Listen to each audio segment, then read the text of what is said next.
রথযাত্রার দিন কাছে, তাই রানী রাজাকে বললে, চলো রথ দেখতে যাই। রাজা বললে, আচ্ছা। ঘোড়াশাল থেকে ঘোড়া বেরোলো, হাতিশাল থেকে হাতি, ময়ূরপঙ্খী যায় সারে সারে, আর বল্লম হতে সারে সারে সিপাই শান্ত্রী, দাস দাসী দলে দলে পিছে পিছে চলল।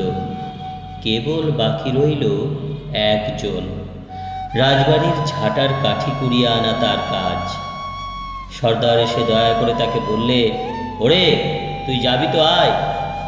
সে হাত জোর করে বললে, আমার যাওয়া ঘটবে না। রাজার কানে কথা উঠল, সবাই সঙ্গে যায়, কেবল সেই দুঃখীটা যায় না। রাজা দয়া করে মন্ত্রীকে বললে, ওকেও ডেকে নিও। রাস্তার ধারে তার বাড়ি। হাতি যখন সেইখানে পৌঁছালো, মন্ত্রী তাকে ডেকে বললে, ওরে দুঃখী, ঠাকুর দেখবি, চল। সে হাত জোর করে বলল, কত চলবো, ঠাকুরের দুয়ার পর্যন্ত পৌঁছই এমন সাধ্য কি আমার আছে?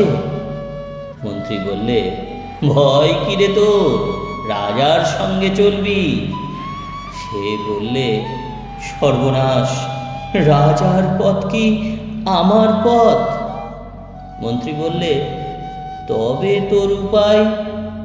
তোর ভাগ্যে কি রথযাত্রা দেখা ঘটবে না? সে বললে, ঘটবে বই কি, ঠাকুর তো রথে করেই আমার দুয়ারে আসেন। মন্ত্রী হেসে উঠল, বললে, তোর দুয়ারে রথের চিহ্ন কই? দুঃখী বললে, তার রথের চিহ্ন পড়ে না। মন্ত্রী বললে, কেন বলতো?